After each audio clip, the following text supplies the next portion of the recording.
Next is bending.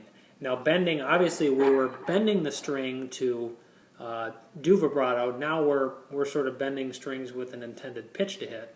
And I think this is really important because it's one of the unique tenets of the guitar. Not a lot of instruments can bend notes where you can take one note and there's no transition. It just goes right into the next note.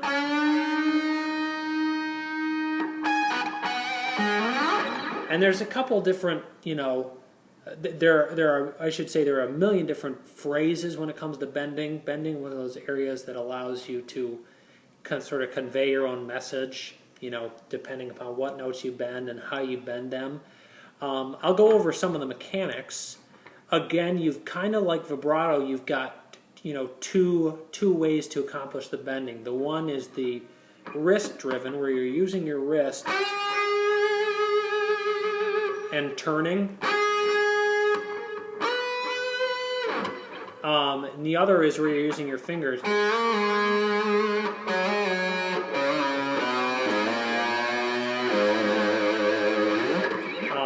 And so, it depends on the position of your hand and what feels more comfortable, but you should definitely practice both of them. So probably the first strings you practice on would be the top 2 or 3, because they're the lightest strings, they're the easiest to bend, and it's starting off, it's easier to bend up. So since we're in a pentatonic, we'll start with this G right here, and we'll bend up to the A. That's an important thing to know. You have to have a conception of what note you're bending to, because if you're just picking a random note, just bending to nothing, you have to know what the pitch you're trying to hit is. And there's so much muscle memory involved with it. So one of the things that if you ever watch a Joe Satriani instructional video, you'll see he encourages you to play the note you want to hit before you bend to it. So we want to hit this A, starting at this G. So pitch we want to hit, pitch we're starting at.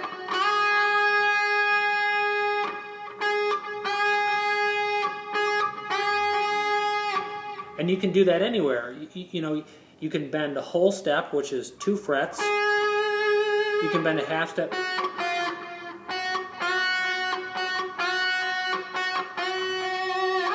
You could bend 3 steps.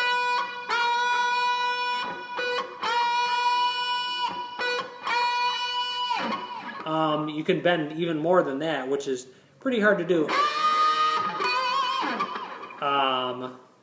But again, you probably want to start off sticking with the 1 and 2 step bends. So yes, stick with those, and basically you want to start off, probably using your ring finger on the fret that you want to bend to. So in this situation, this sort of meets that. I've got my ring finger on the G on the 2nd string. This would be the 8th fret. And I also have the other fingers above it, my middle finger and my index finger, all on the string. The purpose being is it's going to help you hold on to the string, because if you're not holding onto it well enough, you'll slip off of it, like, so. So you want a good hold of that string in order for that, bend, in order to keep it and hold on to it. So you can eventually, get to the point where you're, that's 1 finger. It's 1 finger again. It's just definitely easier in the early going to use more than 1 finger. And then, so the opposite would be, when we're bending down, so on the lower strings, again, you want to know the pitch you're bending to. So let's pick this G here, and we're going to try and bend to this A. So we're actually going to turn our wrist.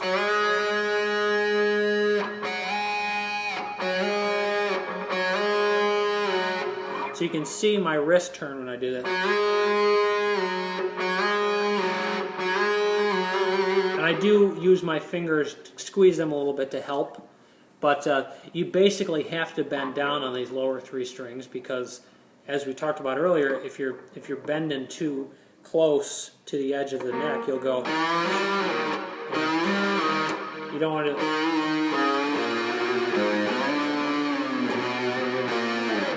You want to definitely have some room to bend. So again, and then the finger, it's just. It's that contraction of the fingers, and feel free to use more than one finger on it again. So if we pick this C and we want to bend up to this D, I've got 3 fingers on that I can all use to help, be bent. I can even use 4. So, it's the 2 most important things I would say to remember about bending. Number 1, most important, is to know what you're bending to. So know the note you're bending to, know whether you're bending a half step or a whole step, because they have different feel. And then number 2 is just practice, because you have to practice it, in order to get the feel. It all comes down to muscle memory in the end. Eventually you'll hit a point where your hands and your brain and everything will work together and remember just how far you have to bend in order to hit that note that you're trying to hit. And so sort of last, I'll give you a couple different ideas about what you can do with bending. The first would be is just simple, hit the note and bend up.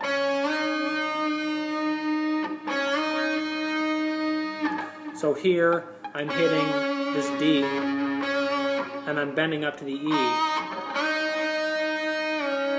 and then back down. There's also something that's called a pre-bend, which is where you bend a note up before you hit it. So in this situation, I'm bending this D up to the E before I hit it. And then I'm pulling off to the C down here.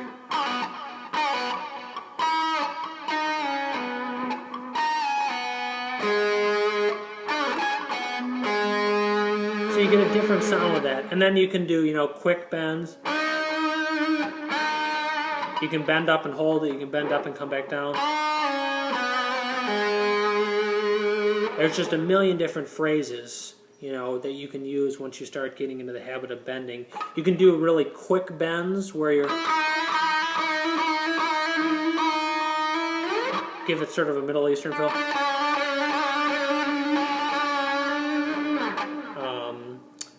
And then there are also, you can use bending on multiple strings. That's actually the reason why I have my Les Paul today, because it's a fixed bridge. As you can see, it's not one of the ones with the tremolo. My other guitar that I use has a floating tremolo, and if you try to bend one string and play another with the floating tremolo, they go out of tune. So that's why I chose this one. But I would say a real common one, if you guys listen to Led Zeppelin, and Dazed and Confused. At that part of the solo, then he goes.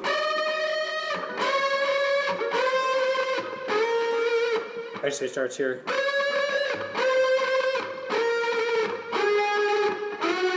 So on and so forth.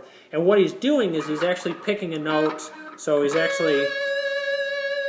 hitting the top note, which in this situation is a D, and then he's hitting an E down here, and he's bending up to that, but he's playing both of them at the same time. So you get this weird dissonant sort of sound as you bend the one up to the next. So separately I'm playing this E going up to the D, and then I'm playing this D by itself, but using one pick stroke.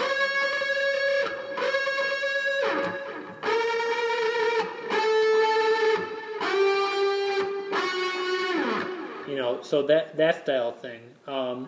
Conversely, you can do the same thing where you're bending one string, but you can play a different note. So in this situation, I'm keeping my pinky on the G right here, and I'm hitting this D and bending up to the E.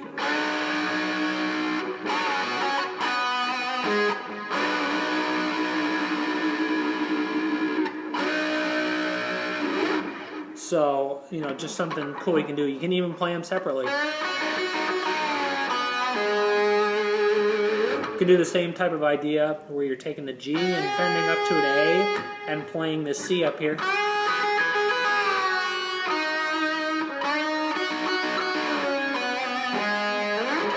So another idea with bending. Another thing you guys can do too is, you know, bend with an open string. And that would be, so like, let's say, I don't know, we're playing this A.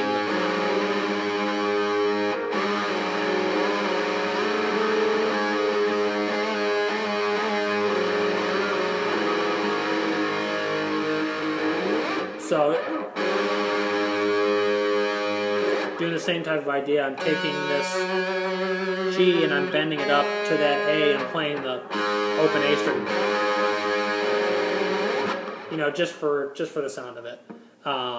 Again, that's one of the many things, you know, you can do with bending. But this purpose of this is just to get you guys started. Well, I guess there's one more way to bend that I kind of left out. It's not something I like to do. Mainly because it makes the guitar go out of tune. But you've heard, you know, a lot of other guitar players doing it. And like, for instance, I already did Dazed and Confused. You know what he's doing? He's hitting these harmonics.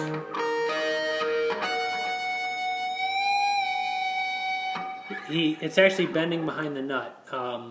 You know, depending upon what kind of Fenders or Gibsons you have. Sometimes they have string trees here, you can't really do it. Or, you know, some other guitars have it's not really a string tree, but it's like a little piece of metal that holds the strings down, basically to keep the pressure on the nut. But yeah, just bending behind the nut. So you can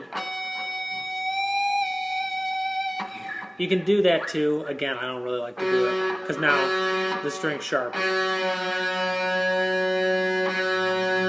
If you had maybe a graphite nut, it would be you know, something to do. But yeah, that's basically, you know, the starting block of bending. You know, it all comes down to just practicing. You know, again, most important things: know what you're bending to, and then just practice over and over again, because you have to all comes down to muscle memory when you want to hit that later.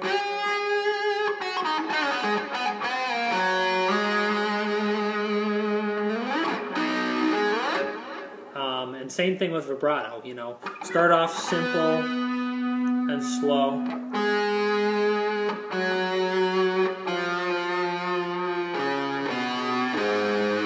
I encourage you guys to, you know, experiment with all the methods I showed you. And if you find, for instance, that the classical style you like the best, you know, if you're an acoustic guitar player, by all means use that. If you find that something else works better, excuse my cat's tail getting in there. If you find that, you know, using your wrist or using your fingers is more comfortable, then use that. So this is just to sort of give you some basic mechanics. Again, if you guys have any questions, you know, put a comment below. I'll try and answer it. So thanks for watching.